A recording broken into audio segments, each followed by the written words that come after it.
tenho a honra de receber o ministro Paulo Guedes.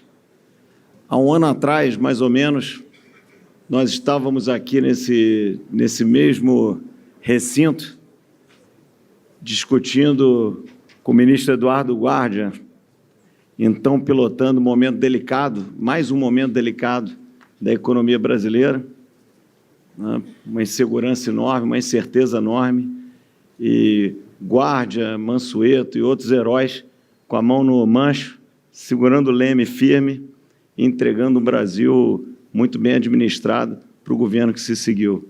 Hoje, um ano depois, estamos aqui com reforma da Previdência praticamente aprovada, o que traz a consolidação fiscal de longo prazo para o Brasil, taxa de juros rumando para os 5%, e a gente discutindo questões como abertura comercial, produtividade, reforma tributária e otimização da nossa economia como um todo, para, enfim, gerar emprego e renda. E tendo a economia pilotada pelo brilhante ministro Paulo Guedes. Acho que é uma mudança excepcional. O Brasil, ele muitas vezes traz vento contra, mas de vez em quando também tem vento de cauda, e a boa notícia é que só depende de nós. E eu acho que a gente tem o privilégio de ter comandando a economia o Paulo. O Paulo faz parte da gênese dessa instituição, e essa é uma instituição apolítica, mas sempre teve posicionamento econômico.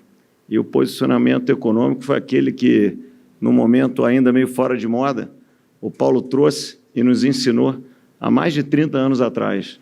O Paulo sempre mostrou, além do brilhantismo, a consistência. É um ícone do pensamento liberal brasileiro, mais puro, coerente, não interessa a moda da vez, o governo da vez, a popularidade da vez. O Paulo sempre foi leal aos seus princípios e à coerência do liberalismo econômico. E, mais do que isso, para encerrar essa breve apresentação, eu acho que temos o privilégio de ter um ministro que está sentado na cadeira, não pensando na carreira política futura, na construção de uma imagem futura, ou na possibilidade de gerar riqueza futura. Acho que a ambição do Paulo é a mais nobre possível, que é estar lá para fazer a coisa certa. A coisa certa para todos nós, sociedade brasileira.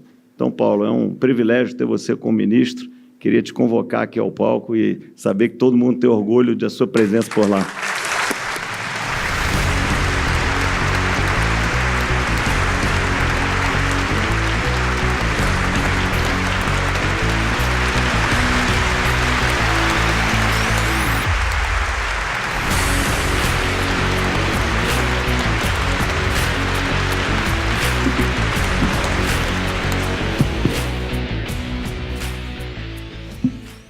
Ministro, é um enorme prazer estar aqui, podendo fazer essas perguntas. É um pouco na linha do que o André já falou. Eu que também tive a oportunidade, o privilégio, a honra de ter passado por lá, sei a dificuldade.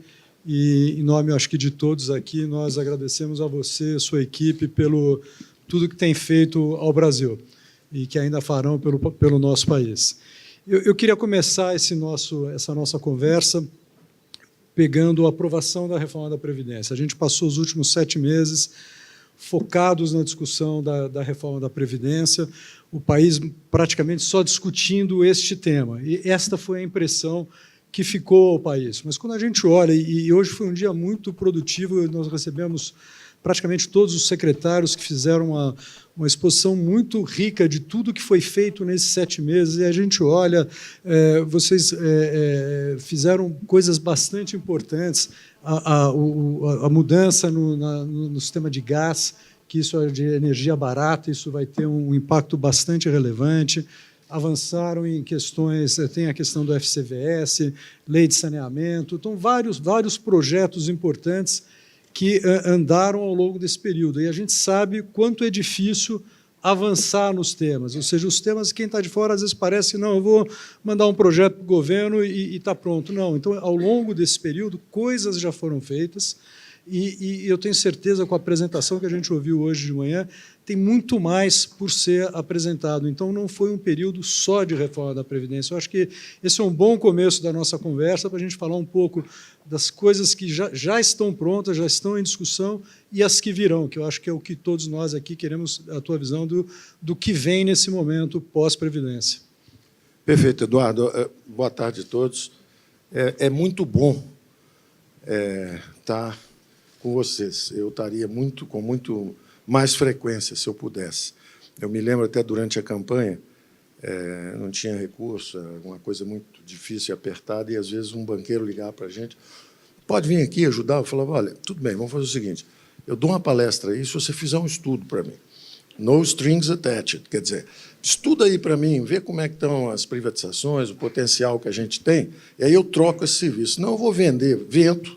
Se eu for aí vender o Brasil e nós não temos capacidade de resolver os problemas, não adianta. Então, faz o seguinte, me manda um estudo aí, eu teria que te pagar por uma consultoria tanto, e eu pago com uma palestra aí. Então, eu troquei muita coisa desse tipo durante a campanha, no fundo, tentando justamente formar um diagnóstico um pouquinho mais aplicado. E eu fico muito feliz de você dizer isso, esse reconhecimento de que esses 7 meses não foram só isso. Então, acho que quando vocês veem a equipe, vocês observam que houve um trabalho bastante grande. Você passou por lá, sabe a dificuldade que é, a sessão onerosa, 3, 4, 5 anos, aquele pau comendo lá. Nós chegamos juntos a conversar sobre isso, né? Com o Senado, que era o Eunício, com o presidente Temer, todo mundo lá.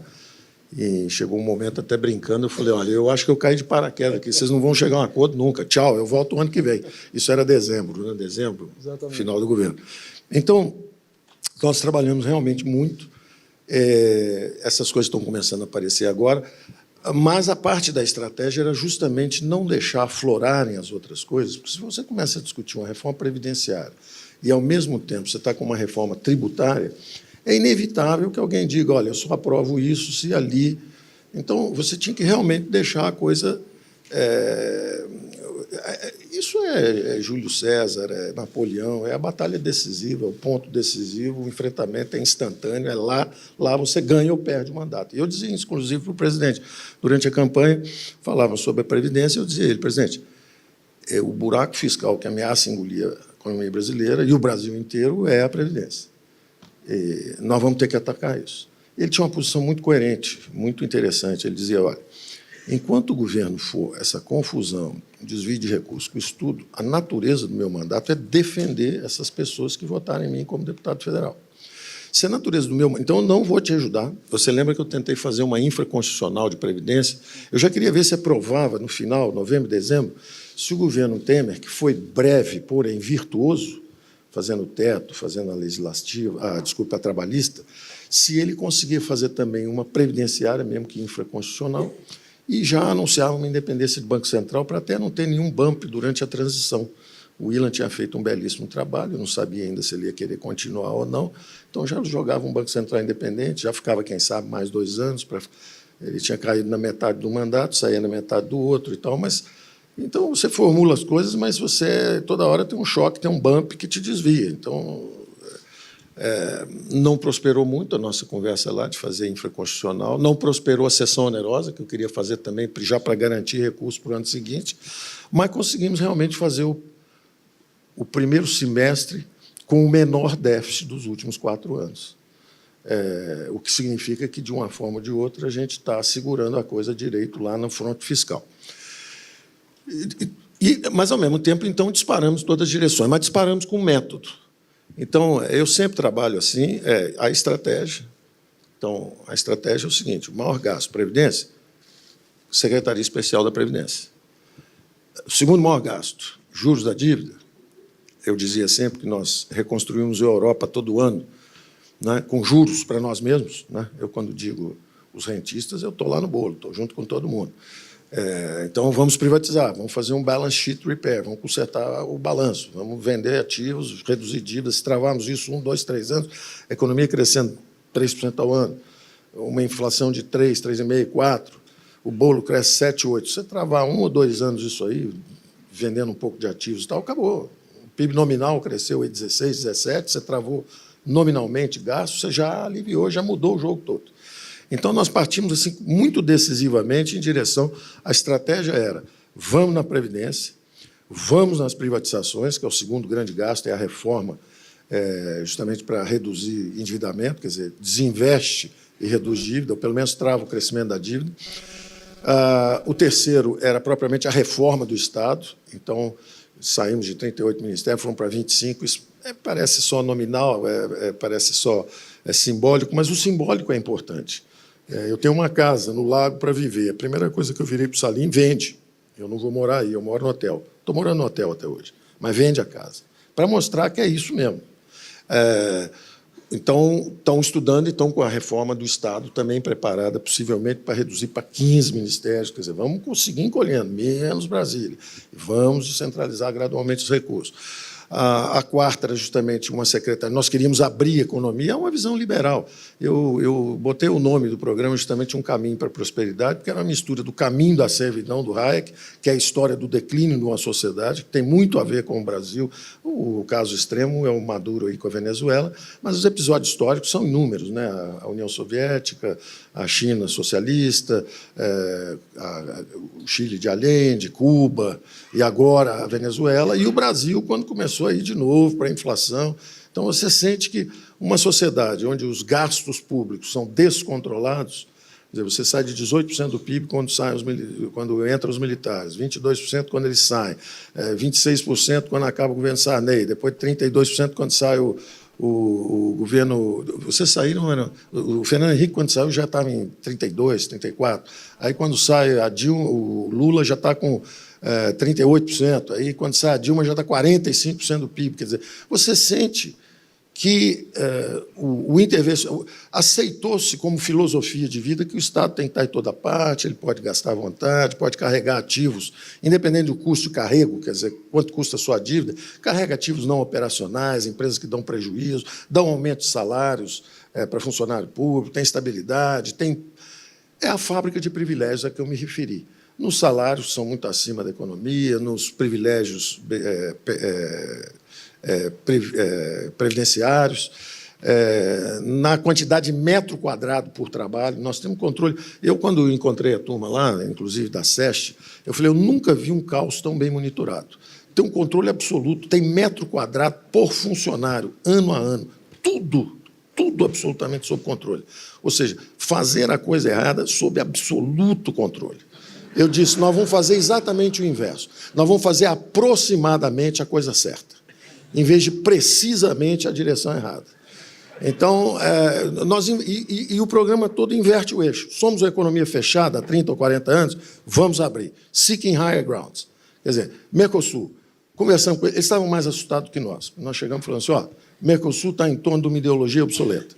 Orientação do nosso presidente. Não, a Venezuela fica no norte, ela está no Mercosul, então tem algo errado com esse negócio. Então, enquanto o alinhamento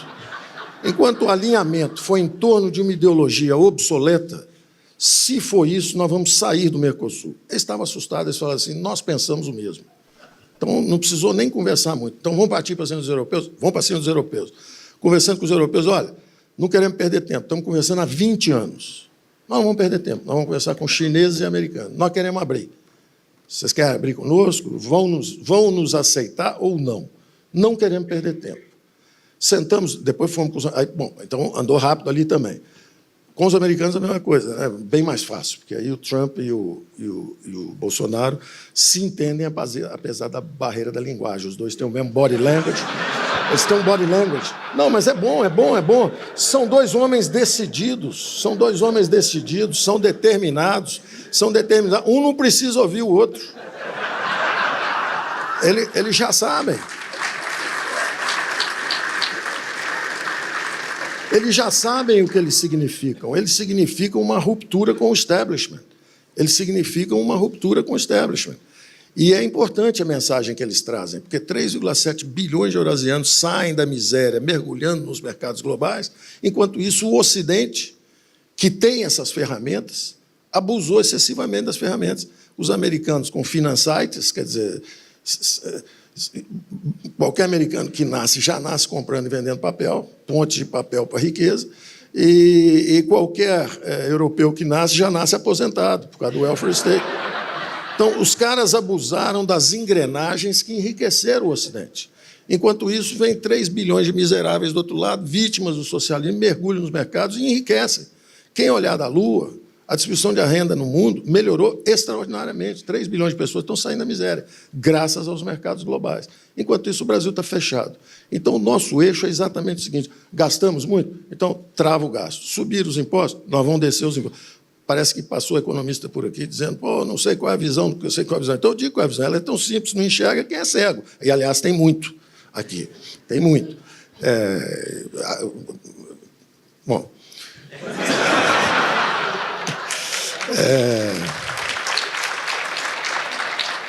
A economia estava fechada, era uma das economias mais fechadas do mundo, 100º, 38º lugar, parece que tem Etiópia, tem 2 ou 3 que são mais fechados que o Brasil. Então, o sinal é claro. Mercosul, queremos abrir. Vai abrir ou vamos sair? Não, vamos junto abrir. Europa, queremos entrar. Estamos juntos ou estamos separados? Não, não, vamos conversar, estamos juntos. Para os americanos foi mais fácil. Quando nós, quer dizer, tinha um negociador difícil lá, mas desmontamos com uma frase bonita, que era o seguinte: o Bill Lighthizer é um cara meio durão e tal, o Trump, como é que estão as coisas? Está tudo excelente, porque realmente todas as conversas excelentes, mas ele estava trocando um negocinho por outro, só deixo isso se tiver aquilo, só deixo isso se tiver aquilo. Eu falei, pô, nós viemos aqui para uma conversa melhor. Pô. E aí, quando o Trump perguntou, e aí? E tal, eu falei assim, ele acha que nós somos chineses. O cara está nos tratando como se fosse chinês. Aí o Trump olhou para o cara, acabou, pronto, a negociação seguiu. O Brasil tem um déficit com os Estados Unidos. Os Estados Unidos têm déficit com todo mundo. Tem superávit conosco. Aí o cara pergunta, vocês estão exportando muito soja. Eu falei, a gente tem que pagar as viagens para a Disneylândia. Pô.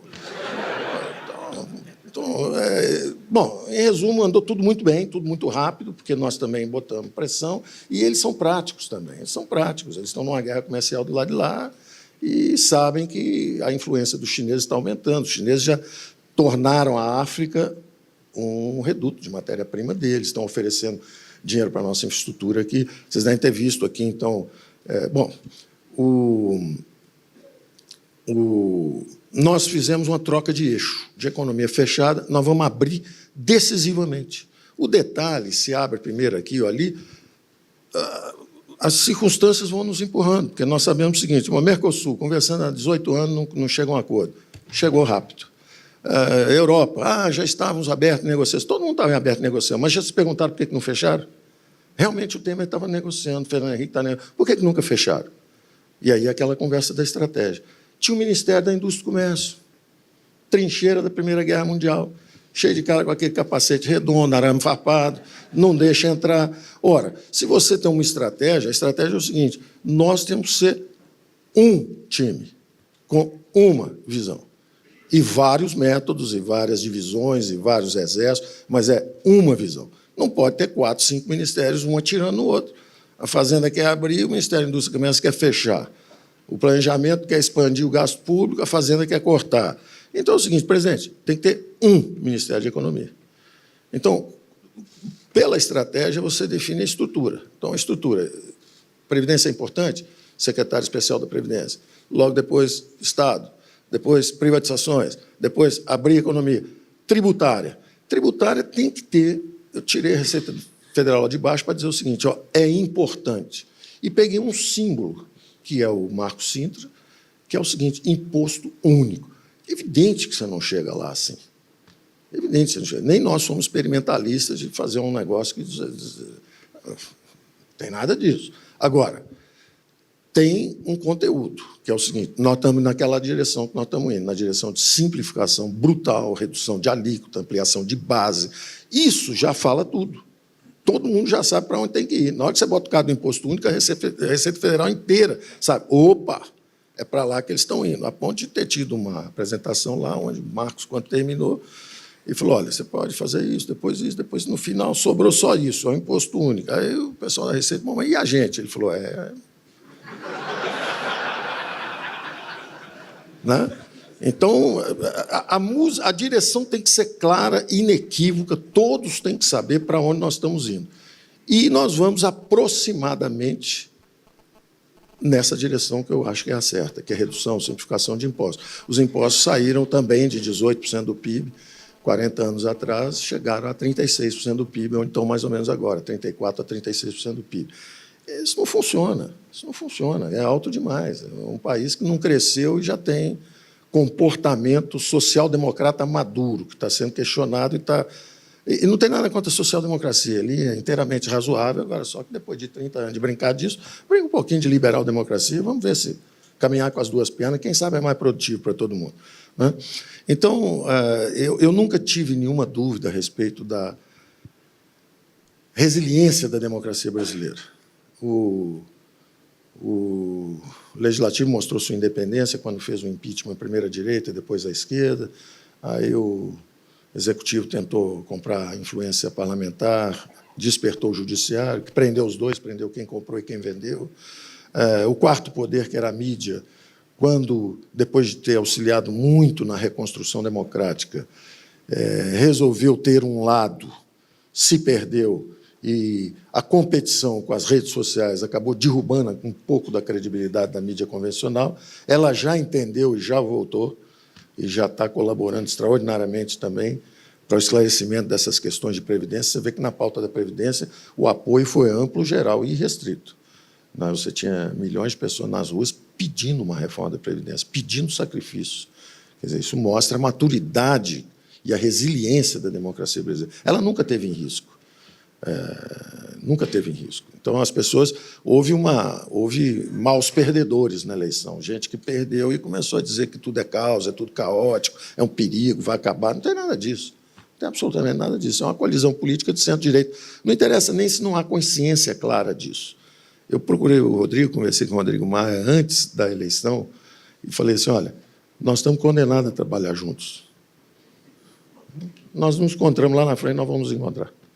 Nós vamos ter que trabalhar juntos, independente de preferência pessoal. Não? E essa é a sensação que eu estou sentindo lá. Tá, o Planalto, a sociedade está madura. A sociedade está madura. De repente, você tem uma liminar, outro dia eu recebi uma liminar que, se eu pagasse, eu vou preso por irresponsável fiscal. Se eu não pagar, eu vou preso porque você tem que cumprir a liminar. Eu fui conversar com o juiz supremo do STF. Né? Cheguei lá, conversei meia hora e, poxa, realmente, tem que remodificar isso aqui. Eu falei, pois é. Então, a mesma coisa na hora que a Petrobras vai vender a TAG, que é fundamental para o choque da energia barata, nós queremos aumentar a competição de gás, e aí a importância de uma equipe que entendeu a mensagem, que está toda em torno, vocês devem ter visto nas apresentações, que todo mundo está cantando a mesma música, porque é complexo, e por isso que não andava antes. Se você bota 4 minutos, e essa que é a ideia, primeiro você pensa a estratégia, o que você quer fazer? É isso? Então, que estrutura você precisa para fazer isso?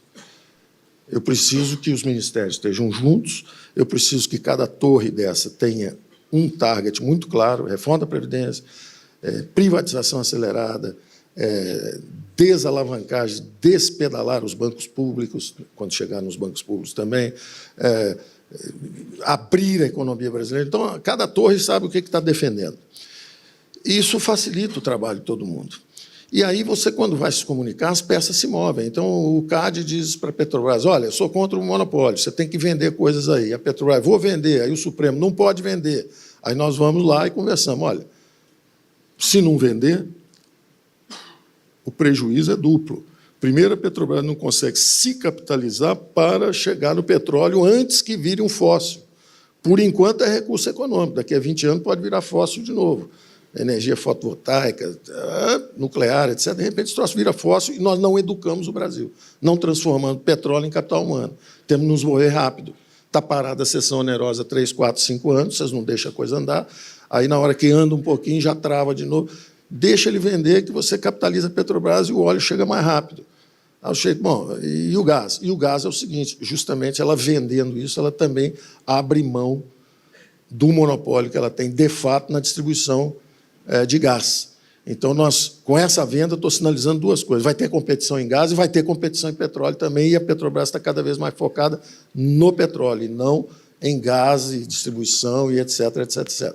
Então, essas coisas, quando a equipe começa a falar a mesma língua, começa todo mundo a trabalhar na mesma direção, porque a estrutura foi já adequada para você ter um retorno mais acelerado. Mas, ao mesmo tempo, evidentemente, não é um trabalho só nosso. Ao contrário, é todo mundo junto. Então, a Câmara mesmo, o Rodrigo fez um trabalho espetacular lá no comando daquilo. Nós mesmo, às vezes, brigávamos, porque eu falo, eu quero uma de 1 tri 200. Não, mas não dá, tem um BPC. Ok, não, tem também a rural. Ok, pessoal mais pobre, estamos juntos, cai para 1 tri, mas e essa outra aqui? Essa é para funcionalismo público, era justamente o que nós estávamos atacando. Você está atacando o Congresso? Não, eu tenho o direito de dizer, como quem propôs um negócio, que eu não quero perder um regime de capitalização que pode botar o Brasil para crescer 5% ao ano, acumulando e acelerando a acumulação de capital, aumentando a eficiência de alocação, isso tudo, e, de repente, vou perder isso, porque tem um lobby aqui, um lobby ali, não podemos. Então, é normal, é da briga. Acabou a briga, acabou, aprovou quanto, vamos embora, passa para a próxima. Eu ainda tenho objetivos maiores em relação a esse tópico também. Mas o Congresso, nessa disputa toda, o Congresso tem sido extraordinário. Eu realmente tenho visto o trabalho deles lá, é um trabalho difícil, porque tem de tudo, tem gente representando todos os pontos de vista possíveis, é muito difícil essa coordenação, o trabalho deles tem sido excepcional.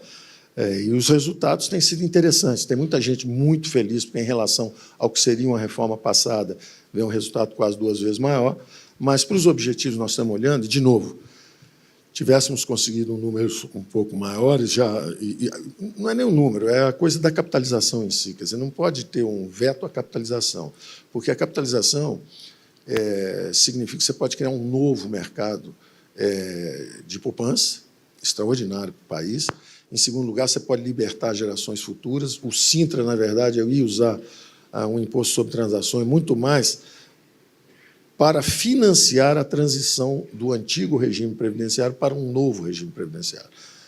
Quando você evita isso, aí eu remanejo esse imposto e vai virar desoneração de folha. Aí eu jogo para ajudar outra coisa. Mas essas reformas vão se encontrar ali na frente. O API defende o IVA, problema nenhum conosco. Nós temos 3 pilares. Um é o IVA mesmo, e a gente chama do IVA dual, porque, da mesma forma que eles não conseguiram aprovar a Previdência para estados e municípios, e a reforma do API está parada lá há 18 anos, por quê?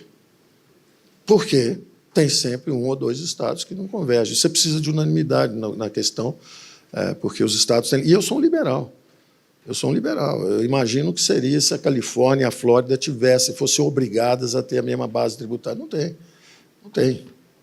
tem, eles têm a liberdade. Agora, se por bom senso querem aderir, e se alguns estados tomam a liderança e vão nessa direção, ótimo. Então, se aprovado o API, maravilha. Se não aprovar, nós fizemos a nossa, dos impostos federais, e eles sofrem mais um pouco até virem. Da mesma forma que está acontecendo com a previdenciária.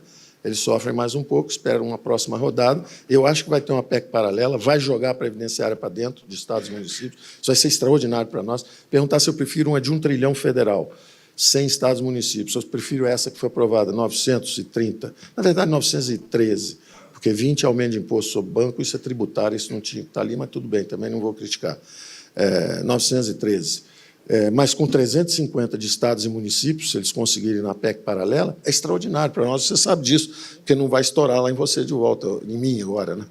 Não vai estourar, não vai estourar lá de volta, né? Porque quando ele estava lá, a gente conversava sobre isso. Quando um estado capota, o negócio vai bater lá, passa no Supremo, aí bate na União outra vez. Então, se conseguir 350, é extraordinário. Vou pegar uma carona nesse ponto que eu acho que é importante. Acho que toda a estratégia macro está muito clara do que está sendo colocado. Um ponto que você tem mencionado muito, que é a coisa de mais Brasil, menos Brasília, o novo Pacto Federativo, que endereça esse tipo de problema. A minha pergunta é como avançar nessa agenda difícil, complexa nesse momento, inclusive, quando a gente tem os estados com uma dificuldade financeira muito grande, a União também, e sem levar aumento de carga tributária. Ou seja, como é que você revê o pacto mantendo essas restrições de eu falo só umas breves linhas sobre ainda, só para terminar o anterior, que é o seguinte, as coisas que estão andando.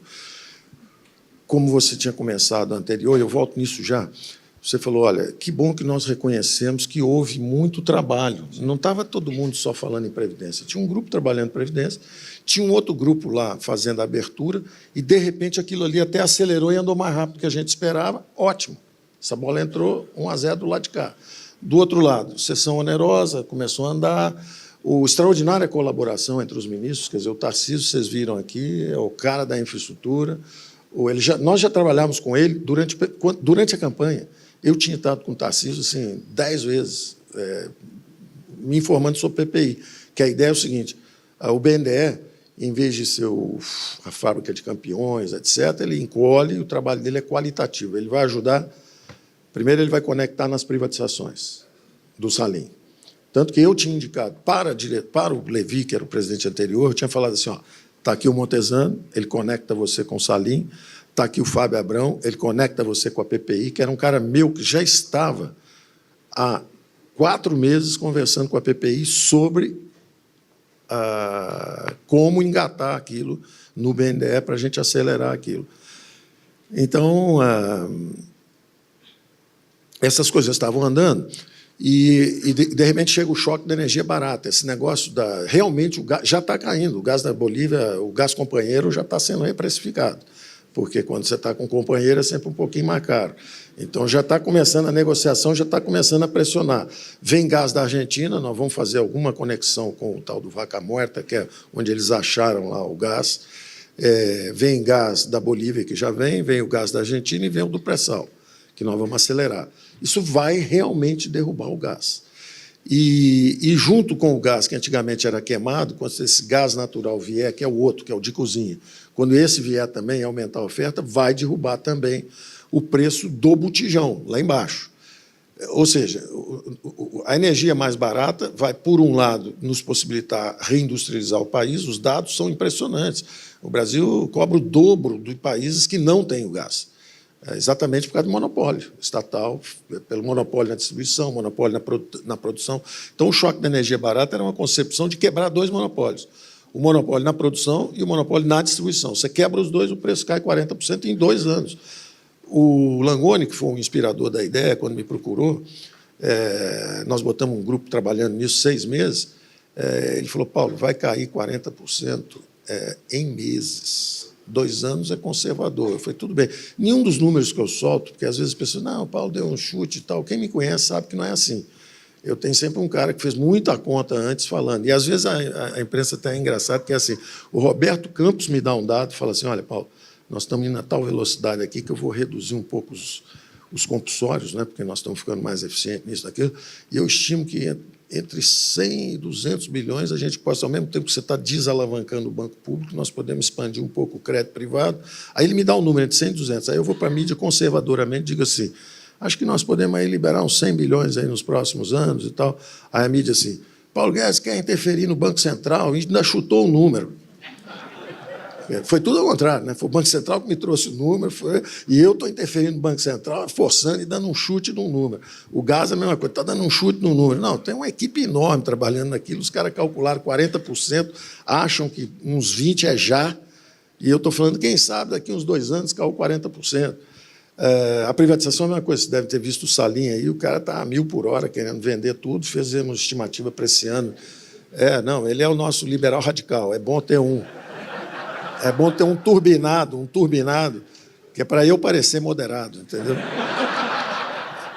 Mas então, essas coisas estão andando e vocês devem ver agora o seguinte, assim que, antes mesmo de aprovar a Previdência, quando houve o recesso da Câmara, nós saímos aprovando algumas coisas.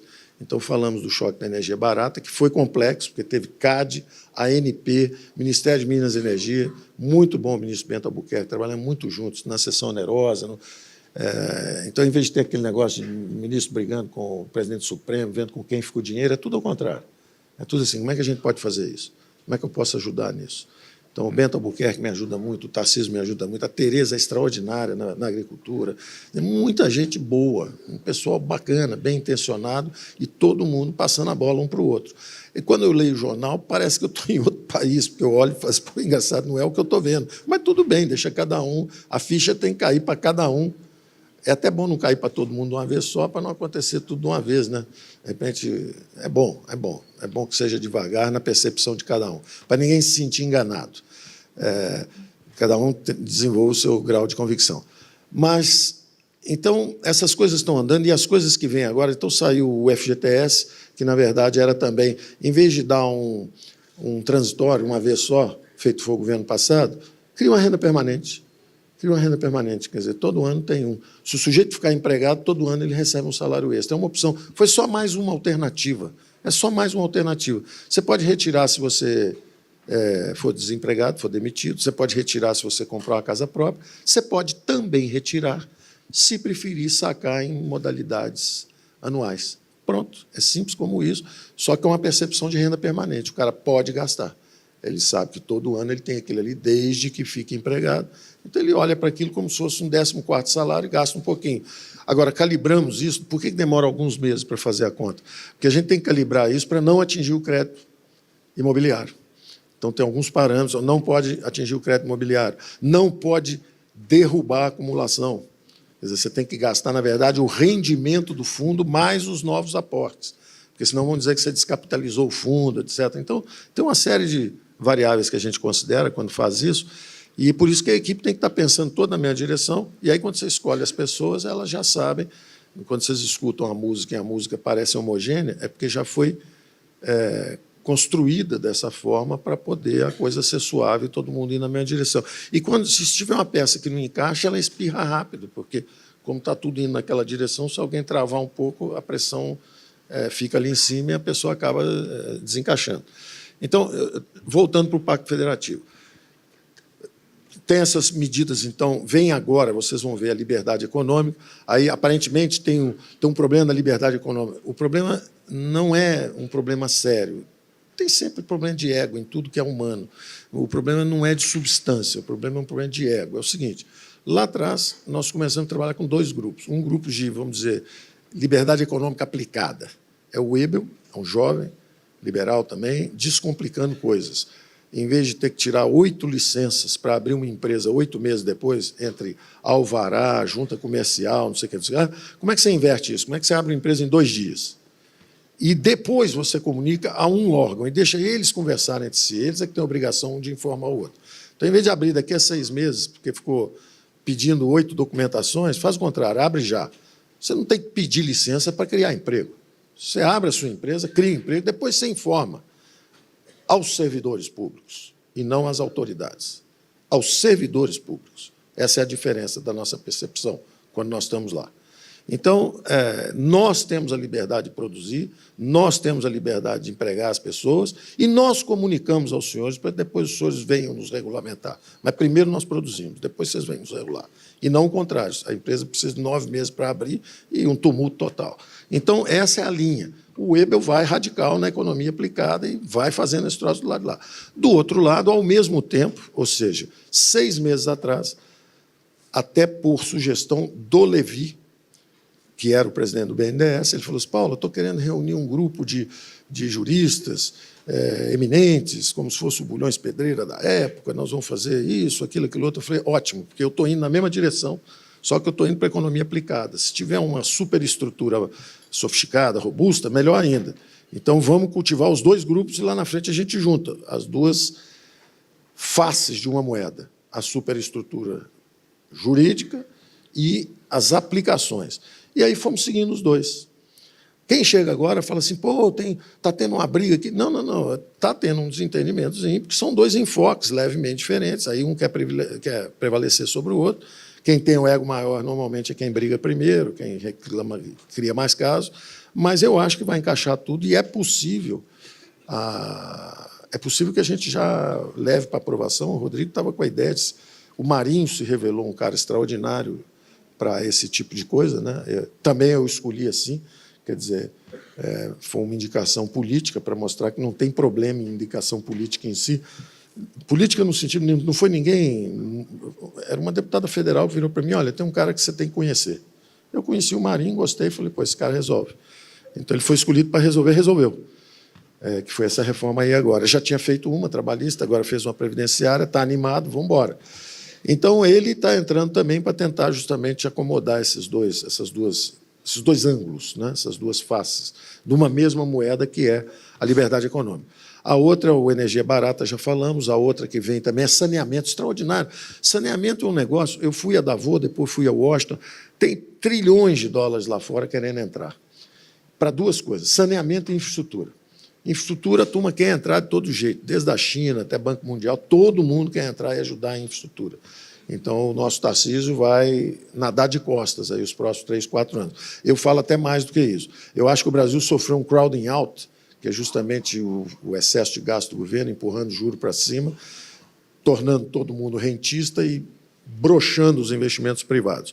Nós vamos fazer o crowding in, nós vamos desalavancar o setor público. Então, desde 2010, parece que é a primeira vez que o crédito público, como nós estamos travando, o crédito privado excedeu o crédito público, o estoque privado já passou o público, e, ao mesmo tempo, parte pela legislação anterior, a maior parte pela legislação anterior, pela trabalhista anterior, houve a maior criação de empregos dos últimos 4 anos. Foi o menor déficit e, ao mesmo tempo, a maior criação de empregos em 4 anos. O que é interessante, é muito frágil.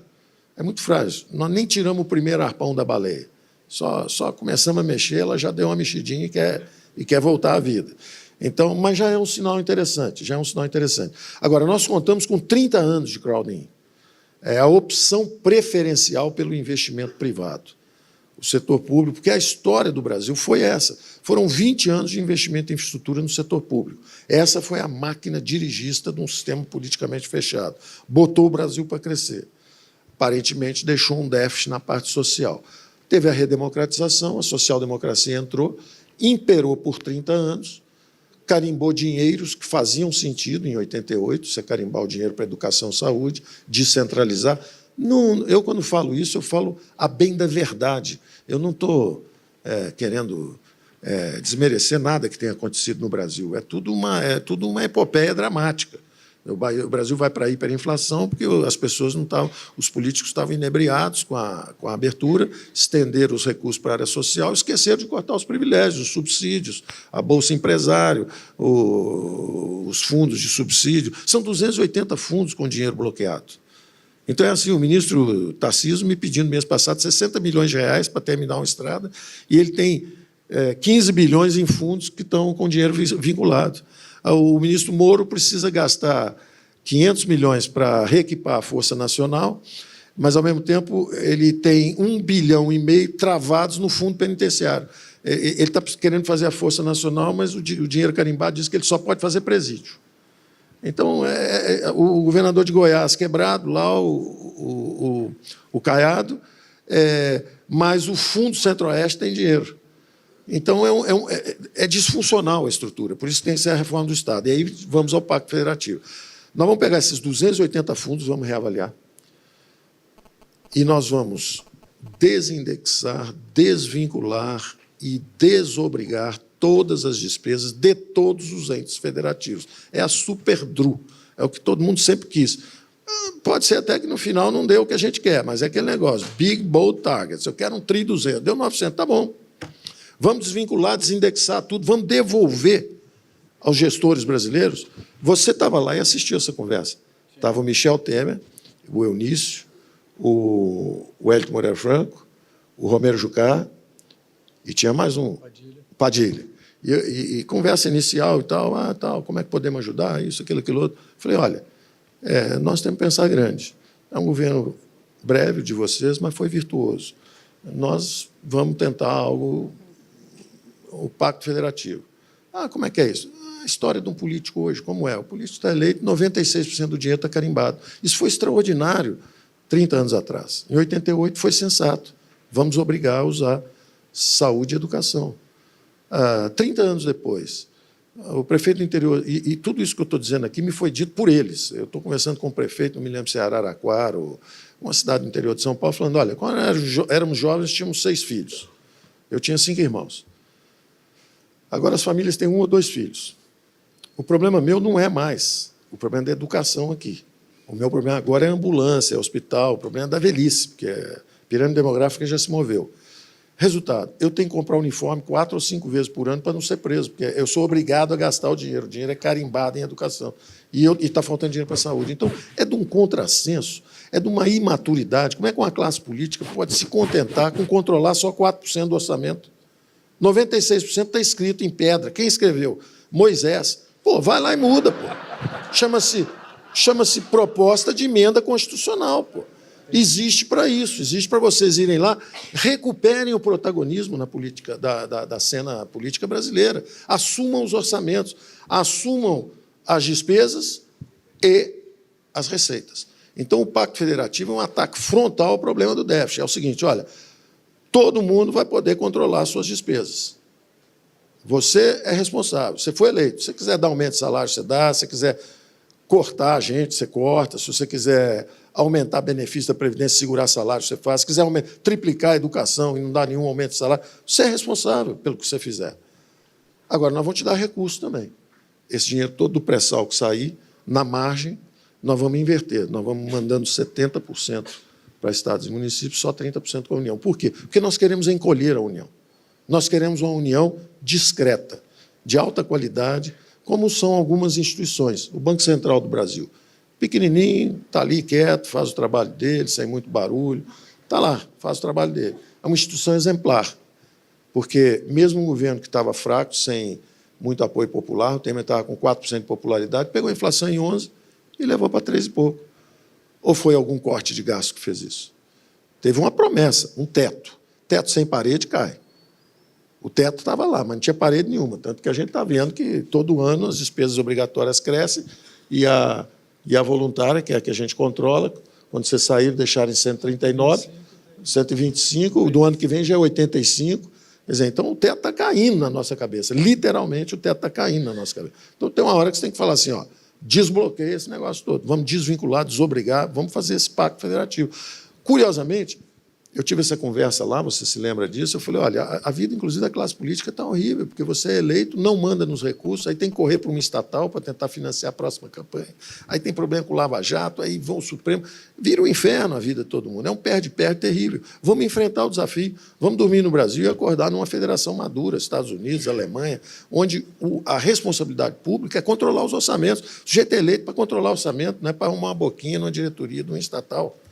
Então, E quem fez esse desarranjo no Brasil, como economista, eu estou muito à vontade para dizer que é o seguinte, é o regime econômico intervencionista e dirigista. Às vezes, os gastos públicos vão subindo, vão subindo, vão subindo, você manda em tudo, você manda no petróleo, manda no gás, manda nos Correios, manda nisso, manda naquilo. Aí não é acidente, estouro mensalão, Correios, Petrolão, Petrobras, não sei o que, Caixa Econômica Federal. Você vai ver, você já sabe, o ninho é conhecido. O ninho é conhecido, a gente sabe que tipo de ninho que fabrica esse tipo de doença moral, política e econômica. Então, não é surpresa nenhuma que, onde você deixa o governo ter 45% do PIB, degenera a política e a economia estagnada. Não é surpresa. Aí você fala, vai sair voando amanhã. Eu vejo toda hora assim, mas vocês já estão 6 meses aí e está em 13 milhões o desemprego. Eu falo assim, e você esperou 40 anos para observar isso? Você esperou 40 anos para observar que o Brasil crescia 7,5% durante 3, 4, 5 décadas, a economia crescia mais que a China, mais que a Coreia, mais que o Japão. Final do regime militar já estava 5,5%, durante a década de 80 já era 2,2%, depois foi 1,5%, e nos últimos 8 anos é 0,6%. Tem um negócio acontecendo há 40 anos, você está surpreso com o quê? Mas a economia não está reagindo, eu digo, reagindo a quê? O que vocês aprovaram? O que nós fizemos para que ela reaja? Agora nós começamos a fazer. Está aprovada a Previdência, entra a energia barata, entra o saneamento. O saneamento vai ser uma máquina de chupar investimentos, de fora e de dentro. E não é uma medida trivial, mas está toda costurada, foi aperfeiçoada, chegou no finalzinho, tinha um probleminha que desmontava quase tudo. Tivemos ajuda também do Tasso Gereissati, o Senado também está ajudando muito, ao Columbre, está todo mundo ajudando, e parece que vamos aprovar. Então, vem saneamento, vem liberdade econômica, o choque da energia barata já veio, aí vamos para a tributária. Eu não acho que vai ter, eu estou super... É engraçado, o Esteves deve se lembrar, nós jovens, mais jovens, né, do que somos, eu era o pessimista. Quer dizer, em vez de todo mundo entender que o Brasil estava indo para 5.000% de inflação, feito foi, quando nós fundamos o Pactual lá atrás, as pessoas falam, o Paulo é pessimista. O negócio está indo para 5.000% e eu era pessimista. Agora o negócio vem para 3,5%, o Paulo é um otimista. Não, eu estou sintonizado no que está acontecendo. Eu estou vendo o que está acontecendo. A inflação está descendo, as amarras estão começando a ser afrouxadas, ela vai começar a se mover. A sociedade brasileira está madura, está preparada, botar milhões de pessoas na rua pedindo uma reforma da Previdência é um extraordinário sinal de maturidade. As pessoas exigirem o fim da corrupção. Só que você tem que entender, acaba a corrupção, continua a estatização selvagem, continua. Ela voltará, porque nós assistimos a escalada dos escândalos. Antigamente era uma Georgina, era 200 milhões, depois passou para um mensalão, já era bilhão, depois um petrolão, já era dezenas de bilhões. Então, não adianta. Ou você muda a causa, que era justamente essa intervenção excessiva do governo, ou não vai sumir o fenômeno. Então, você tem que atacar a raiz do fenômeno. E a sociedade brasileira está impaciente, exigindo, aliás, eu diria impaciente, não, está pacientemente exigindo o ataque ao fenômeno. E nós vamos atacar o fenômeno, está sendo atacado o fenômeno. O Congresso está maduro, o Supremo está maduro, eu estou impressionadíssimo, eu vou conversar lá, entro, saio falando assim, que engraçado, que é a falta de diálogo que faz, porque são homens preparados do ponto de vista jurídico e, quando tomam uma medida, podem liberar uma criação enorme de riqueza ou destruir muita riqueza. E, às vezes, por falta de diálogo, a pessoa está lá e solta um parecer por um lado, você vai, conversa um pouco, ele fala, não, tem razão, isso é visível, isso é claro, vamos por ali. Então, eu estou super otimista, estou vendo as instituições funcionando, vão me chamar de otimista, mas eu acho que eu estou sendo realista. O pacto federativo, entre o pacto e o tributário, o federativo tem que entrar agora pela Casa da República, que é o Senado. E a tributária já está na Câmara, em algumas versões. Não vai haver choque nenhum, porque, em relação ao IVA, estamos de acordo, a visão é o alcance e a profundidade. Se a classe política consegue fazer o IVA de cima a baixo, aleluia, convenceram todo mundo. Eu, como um bom liberal, tenho suspeitas de que isso possa não ocorrer. Eu, como um bom liberal, acho que os estados e municípios podem, alguns, querer ficar fora. Mas não faz mal, nós vamos oferecer uma alternativa, que é o IVA dual. O imposto de renda, eu acho que todo mundo já sabe mais ou menos como é que tem que ser a estrutura, progressivo, simplificar o que existe. Você hoje bota uma alíquota de 27,5% e depois deixa o cara deduzir, fica todo mundo juntando em casa papelzinho de dentista, papelzinho de médico. Isso, além de ser regressivo, porque o pobre vai no sistema social, depois não recebe refunding nenhum. Então, não é regressivo, é ineficiente. Melhor tira todas as deduções, baixa um pouquinho a alíquota, é muito mais simples, não é? Então, nós vamos fazer coisas desse tipo, vamos simplificar radicalmente tudo que for possível simplificar. E já o imposto do Sintra, que é sobre transações, que iria para financiar um novo regime previdenciário, o presidente Bolsonaro várias vezes se referiu a... Você prefere ter mais direitos e menos empregos, ou seja, o regime trabalhista previdenciário atual, ou você prefere ter um pouco menos de direitos e muito mais empregos? Ou seja, o sistema que nós estamos querendo criar em direção ao regime de capitalização. Isso pode ser revisitado ali na frente. Então, isso nós vamos jogar para o Senado. Quanto eu acho que anda isso, eu acho que isso é uma pauta positiva, isso é redesenhar o futuro do Brasil, isso é dar o protagonismo à classe política, quer dizer, um governador, um prefeito que assume. Eu conversei isso eu recebi centenas de prefeitos lá, depois fui dar uma palestra com 5 mil prefeitos, eles aplaudiam delirantemente de pé, dizendo o seguinte, esse é o nosso problema, nós não temos nem comando sobre as nossas despesas, eu sou eleito, eu não tenho nada o que fazer, porque já está tudo carimbado, e eu também não tenho fonte de receita. Então, se vai chover um dinheiro do pré-sal por aqui para nós, e, ao mesmo tempo, eu posso decidir se quero cortar isso ou não, eu sou a favor. Então, eu acho que o pacto vai redesenhar essa relação. E, em vez de ter uma união paternalista, que fica lá, a união, na verdade, é paternalista mesmo, porque cria contribuições não compartilhadas, aí, quando o cara está estrangulado, não tem banco. Ele não tem banco próprio, não tem fonte alternativa de receita. Você estrangula financeiramente, aí ele vem te pedir dinheiro, aí você exerce o seu domínio. Aí acaba o governador do Rio de Janeiro, que era o Cabral, para ser um bom governo, tem que capitular para presidente. Aí a presidente dá um dinheiro para ele, no final um vai preso, outro sofre impeachment, quer dizer, tudo desorganizado. Então, é muito melhor organizar isso aí e você ter, cada um com sua despesa, você descentraliza recursos e atribuições. E cada um que se vire. E se o cara quebrar, se quebrar a Califórnia nos Estados Unidos, é problema da Califórnia. Se quebrar a Flórida, é problema da Flórida. Agora, se tiver um desastre natural, aí surge a fraternidade. Mas surgir a fraternidade por irresponsabilidade financeira, E hoje você não pode nem atribuir a culpa a ninguém, porque o sujeito fala assim, não, isso aí, a culpa não foi minha, eu já recebi isso tudo quebrado, porque a despesa é carimbada, o salário é indexado, a despesa de saúde é indexada, a despesa não sei o que é indexada. Então, está na hora de enfrentar esse problema. Nenhuma crise fiscal, você me viu falar isso lá com o Temer, e eu tenho falado com eles, e eles concordam. Alguns dizem assim, nós podemos ir para a história se nós aprovarmos isso. Porque nenhuma crise fiscal dura mais do que 1 ano e meio. Se você não chegar a um acordo, nos Estados Unidos, quando não tem um acordo, é o shutdown, trava tudo.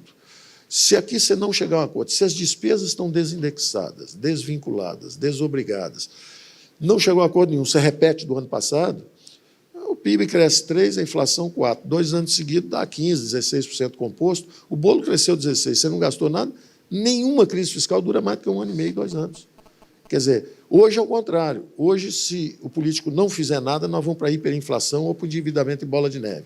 No novo regime, se for todo mundo dormir e voltar em 1 ano e meio, está tudo resolvido.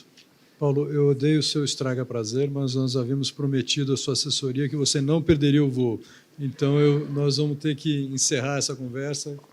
Em nome de todos, te agradecer muito por estar aqui conosco. Só deixar uma frase, um parágrafo final, que é o seguinte: vai dar certo, vai dar tudo certo, muita cooperação e muita maturidade é o que eu estou vendo lá. A ideia de retomar crescimento e emprego está bem à frente, porque na hora que nós começarmos a baixar encargos, exoneração de folha, na hora que entrar uma reindustrialização em cima de energia barata, na hora que aumentar a competitividade, porque nós estamos abrindo gradualmente, não vamos abrir de uma vez só, porque senão você quebra o empresariado brasileiro. Nós não podemos fazer um negócio desse. O cara está com juro alto, encargo trabalhista, impostos elevados, não pode abrir de uma vez. Então, muitas críticas são, mas eles não vão abrir, não, isso aí leva 10 anos. Eu dou um leve sorriso e falo assim, não, vai ser um pouco menos, mas vai ser num ritmo suficiente para não quebrarmos a base que está aí instalada. Nós não vamos destruir nada, nós temos que preservar o que está aí, mas vamos criar na margem. Nenhum liberal é um revolucionário. Um liberal é um evolucionista. Você vai mudando na margem para melhor, em vez de se meter a fazer heterodexia e invenções não testadas que levam normalmente para o desastre, tá certo? Então, eu agradeço muito o apoio que vocês têm dado, quer dizer, vários amigos aí, eu sei que têm nos ajudado muito.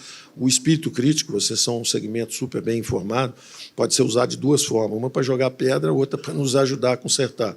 E eu tenho sentido que esse segundo tem sido muito maior do que as poucas manifestações de ataque numa situação que já é complexa em si. Né? É complexa em si, porque não é o antigo sistema de cooperação, de coordenação política, é um sistema novo, está sendo testado, e o que eu digo como testemunha visual é que está sendo relativamente operacional. Para quem esperava que seria caótico, tem um barulho no dia a dia que é meio caótico, mas, do ponto de vista de substância, abaixo da superfície, as coisas estão andando como vocês podem ter visto hoje aqui, quando a turma veio falar, tá certo? Obrigado, pessoal.